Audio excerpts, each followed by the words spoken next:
आकांक्षा पेशे से fashion designer थी। जब उसे मुंबई जाने का मौका मिला एक बुटीक के लिए काम करने, तो दिल्ली छोड़ के मुंबई शिफ्ट होने का डिसीजन लेने में उसे ज़्यादा वक्त नहीं लगा। अंधेरी में 2 बेडरूम का फ्लैट भी उसे बहुत ही आराम से मिल गया। फ्लैट उसने सेमी फर्निश्ड ही लिया था, क्योंकि उसका अपना भी काफ़ी सामान था, जो पैकर्स ने उसके पहुंचने के 4 घंटे बाद ही पहुंचा दिया था।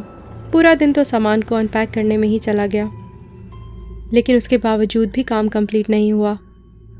बाकी का सामान उसने अनपैक कर लिया और फिर दूसरे कमरे में सोने चली गई। दिन भर थके होने की वजह से अभी आकांक्षा की आंख लगी ही थी कि उसने एक आवाज़ सुनी, जो उस कमरे से आ रही थी जहां अनपैक्ड सामान रखा था।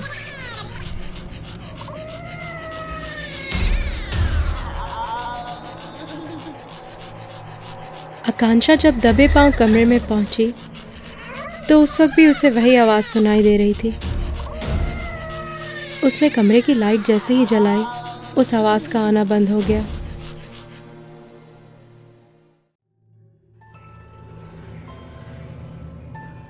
आकांक्षा को लगा कि जो कुछ भी हुआ वो उसका वहम था, इसलिए उसने कमरे की लाइट दोबारा बंद कर दी। पर जैसे ही उसने लाइट ऑफ की, वो आवाज़ दोबारा से उसके कानों में गूंजने लगी। उस वक्त आकांक्षा को यकीन हो गया कि ये उसका वहम नहीं हो सकता। आकांक्षा ने कमरे की लाइट दोबारा जलाई और अपनी नज़र कमरे के चारों तरफ दौड़ाई।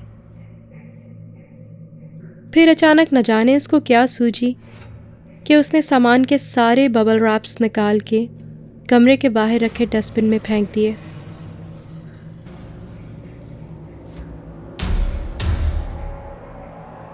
कमरे की लाइट ऑफ करने जब वो दोबारा गई तो उसने ज़मीन पर 2 परछाइयाँ देखी, जिनमें से एक परछाई चलते हुए कमरे से बाहर चली गई।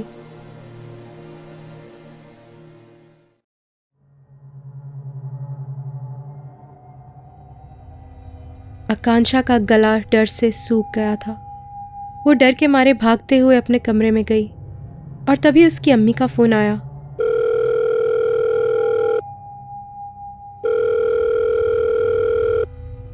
नेटवर्क में शायद कोई प्रॉब्लम होगी, इसलिए 3-4 बार कॉल ड्रॉप हुई और उसके बाद जाके माँ से बात हो पाई। आकांक्षा ने रोते रोते सारी बात अपनी माँ को बताई, जिसे सुन के माँ ने कहा कि बेटा, इसमें घबराने की कोई बात नहीं है। आइंदा से जब भी तुम्हें इस तरह किसी बात पे डर लगे तो घर की खिड़कियाँ थोड़ा थोड़ा खोल देना, ताकि ताज़ा हवा घर के अंदर आए। इससे तुम्हारी तबीयत में बहुत फ़र्क पड़ेगा। और जब भी डर लगे तो हर दिन ये करना। काफ़ी देर अपनी माँ से बात करने के बाद आकांक्षा को भी दिल ही दिल में थोड़ा सुकून मिला और उसकी आंखों में हल्की हल्की नींद बढ़ने लगी थी। तभी उसने फ़ोन रखा और सोने चली गई। अभी रात इतनी ज़्यादा नहीं हुई थी, सिर्फ 11 ही बजे थे। पूरे घर के सन्नाटे को सिर्फ एक ही चीज़ तोड़ रही थी, और वो थी घड़ी की आवाज़।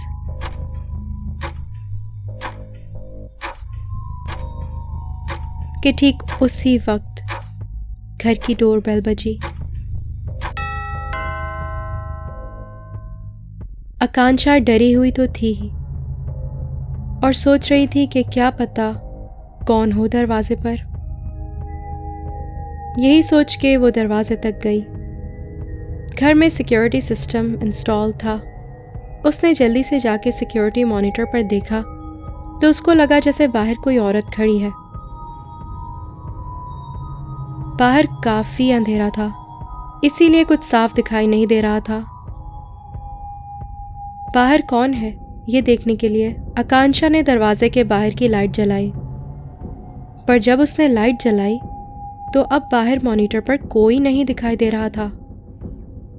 आकांक्षा ने जैसे ही बाहर की लाइट स्विच ऑफ की, उसे मॉनिटर पर फिर से बाहर खड़ी कोई औरत दिखाई दी और साथ ही कानों में डोरबेल की आवाज़।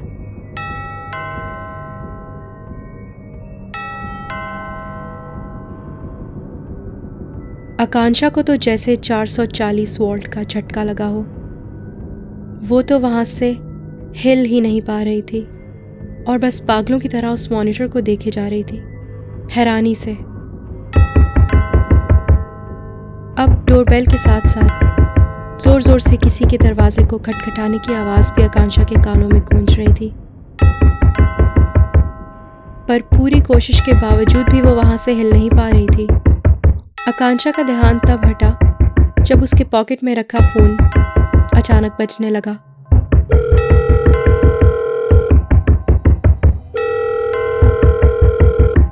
फ़ोन आकांक्षा की माँ का था।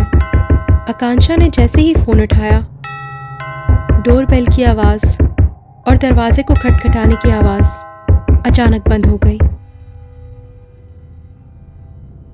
आकांक्षा ने फ़ोन उठा के जल्दी से अपनी माँ को सारी बात बताई। आकांक्षा बहुत ज़्यादा घबराई हुई थी और उसकी आवाज़ तो जैसे डर के मारे कांप रही हो। आकांक्षा की माँ ने आकांक्षा की हालत को देखते हुए कहा कि बेटा, इस तरह घबराने से कुछ नहीं होगा, तुम्हारी तबीयत और ख़राब हो जाएगी। इस बात से फ़ौरन अपना ध्यान हटाओ। शायद तुम बहुत ज़्यादा थकी हुई हो, इसीलिए तुम्हारे जहन में अजीबो-गरीब ख़यालात आ रहे हैं। रात बहुत हो चुकी है, बस फ़ौरन अपने कमरे में जाओ, सोने की कोशिश करो और अब अपने कमरे से बाहर मत निकलना। आकांक्षा फ़ौरन से अपने कमरे में गई और उसने अपनी माँ से कहा कि पर आपने इस टाइम पे फ़ोन क्यों किया? तो माँ ने कहा कि पता नहीं क्यों मेरा दिल घबरा सा रहा था। मुझे ऐसे लगा कि जैसे तुम किसी मुसीबत में हो, इसलिए मैंने तुम्हें फ़ोन कर लिया। सारी रात आकांक्षा की आंखों से नींद गायब थी। बड़ी मुश्किल से आकांक्षा की आंख लगी। अगले दिन सुबह उठकर आकांक्षा ने पहला काम ये किया कि घर के सारे कमरों की खिड़कियां खोल दी और उसके बाद बेफिक्र होकर उसने सारा सामान अनपैक किया और दोपहर तक चीज़ें सेटल करके टीवी देखते हुए सिलाई मशीन पर सिलाई का काम करने लगी। टीवी पर आकांक्षा का फेवरेट शो आ रहा था, जिसे देखने में आकांक्षा इस कदर खो गई थी कि कब टीवी देखते देखते उसकी उंगली सिलाई मशीन में आ गई, उसे पता ही नहीं चला। आकांक्षा के मुंह से चीख निकल गई और वो दौड़ती हुई वॉश बेसिन तक गई। वो अभी वॉश बेसिन में अपनी उंगली धो ही रही थी कि उसे ऐसा महसूस हुआ कि उसके बार बार धोने के बावजूद भी खून उसकी उंगली से साफ नहीं हो रहा है। मानो जैसे पानी तो उसकी उंगली पर पड़ रहा था, मगर उसकी उंगली पे लगा खून पानी से धुल नहीं पा रहा था। आकांक्षा को अपने इस नए घर में अजीबो गरीब चीज़ों का सामना करना पड़ रहा था। 2 बेडरूम के इस फ्लैट में जब से वो आई थी, एक के बाद एक नया हादसा उसके सामने आ रहा था। आकांक्षा ने ज़ोर ज़ोर से अपनी उंगली को रगड़ना शुरू कर दिया कि अचानक उसे फील हुआ कि जैसे उसके पीछे कोई ज़ोर से उसे धक्का देने की कोशिश कर रहा है और उसे वॉश बेसिन के अंदर धकेल रहा है और वो वॉश बेसिन की तरफ झुकती जा रही है। आकांक्षा ने ज़ोर ज़ोर से चिल्लाना शुरू कर दिया और अपनी पूरी ताकत से वो वापस पीछे उठने की कोशिश कर रही थी, पर उस वक्त उसकी सारी कोशिशें नाकाम थीं। बार बार अपने आप को पूरे ज़ोर से पीछे धकेलने के बावजूद भी वो इस कैफियत से निकल नहीं पा रही थी, उस वक्त तक जब तक उसकी पॉकेट में रखा फ़ोन नहीं बजा।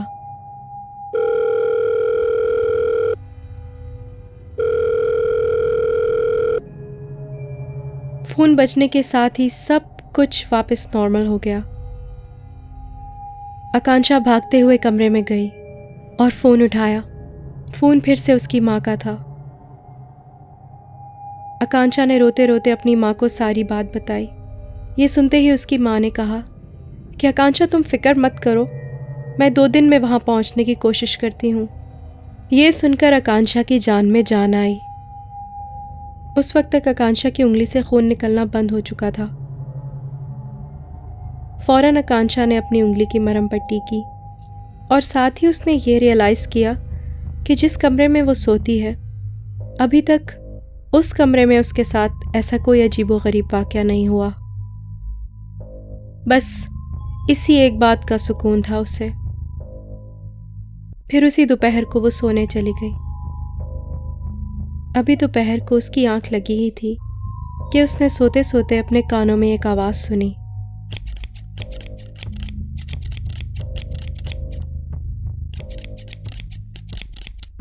आकांक्षा बहुत नींद में थी। सोते सोते ये आवाज़ सुन के उसे महसूस हुआ कि जैसे वो कोई ख्वाब देख रही है। पर जब नींद से उसकी आंख खुली तो अपने हाथ में कैंची देख के वो पूरी तरह से चौंक गई थी। उसने अपने बेड की साइड टेबल पर रखे हुए लैंप को ऑन किया तो उसके पैरों से जैसे ज़मीन निकल गई। पूरे कमरे में बाल ही बाल बिखरे पड़े थे। आकांक्षा के चेहरे पे खौफ तारी हो गया। उसने जल्दी से अपने सर पे हाथ फेरना शुरू कर दिया तो उसके लंबे खूबसूरत बाल उसे जगह जगह से कटे हुए महसूस हुए। अपना ऐसा हाल देख के वो पागलों की तरह चीखने लगी और जोर जोर से रोने लगी। तभी उसकी माँ का फोन आया।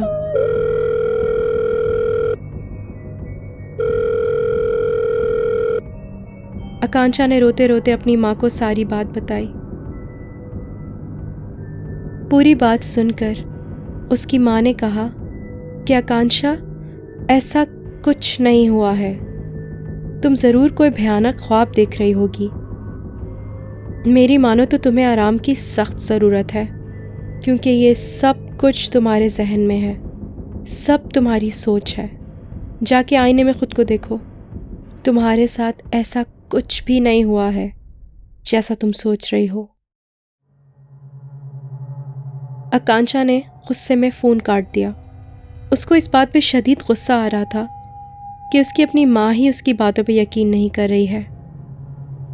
रोते रोते उसकी आंखें लाल हो चुकी थीं। न जाने उसे क्या सूझी कि वो उठकर आईने के सामने गई।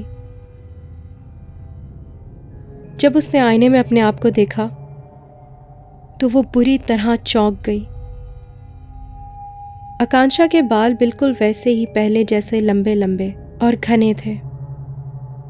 फौरन से उसने पलट के अपने कमरे के बिस्तर को और फर्श को देखा तो वो ये देख के हैरान रह गई कि वहाँ एक भी बाल नहीं था।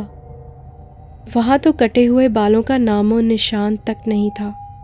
अभी वो इस सदमे से निकल भी नहीं पाई थी कि पॉकेट में रखा उसका फ़ोन दोबारा बजा।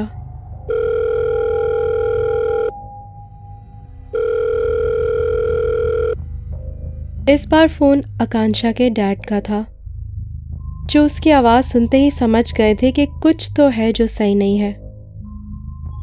उनके पूछने पर आकांक्षा ने उन्हें सारी बातें बताई और ये भी बताया कि अगर मॉम नहीं होती और ठीक वक्त पे उनका फ़ोन नहीं आता तो शायद वो इन्हीं मुसीबतों में अटकी रहती।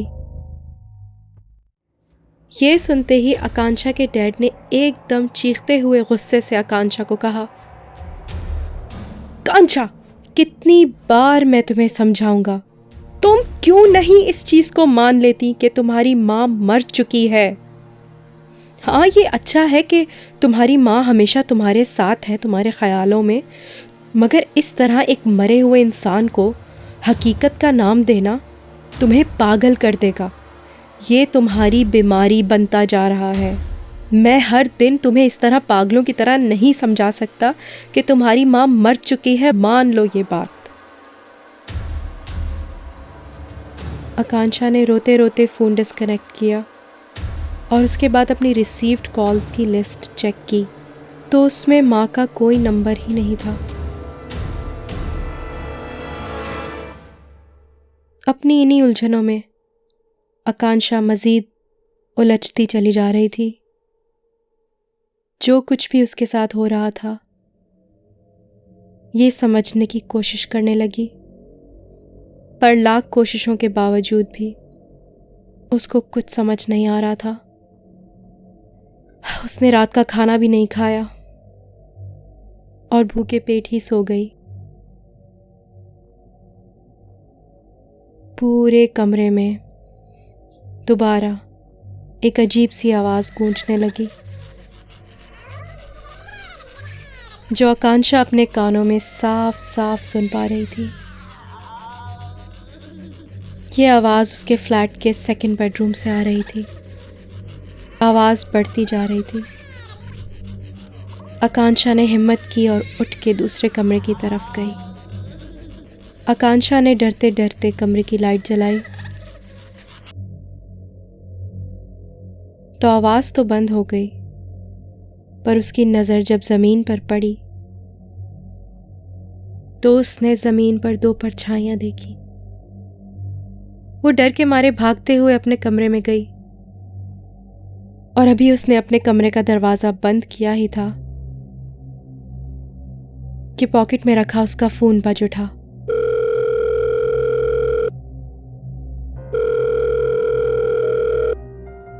नेटवर्क में शायद कोई प्रॉब्लम होगी, इसलिए 3-4 बार कॉल ड्रॉप हुआ और उसके बाद जाकर उसकी माँ से उसकी बात हो पाई। आकांक्षा ने रोते रोते अपने साथ हुई सारी बात अपनी माँ को बताई, जिसे सुनकर माँ ने कहा कि आकांक्षा, इसमें इतना घबराने की कोई बात नहीं है।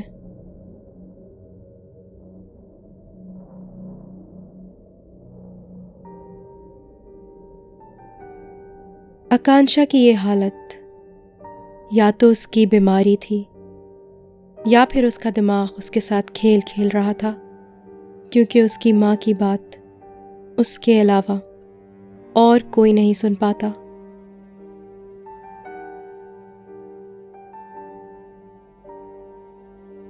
इंसान का दिमाग वही सच मानता है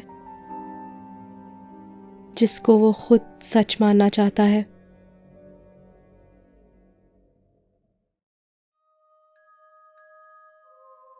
मेरी आवाज़ में और कहानियाँ सुनने के लिए सब्सक्राइब कीजिए मेरा YouTube channel horror stories Hindi Urdu and share this video to support me, ताकि मैं आपके लिए और कहानियाँ बना सकूँ। मिलती हूँ आपसे अगली कहानी के साथ।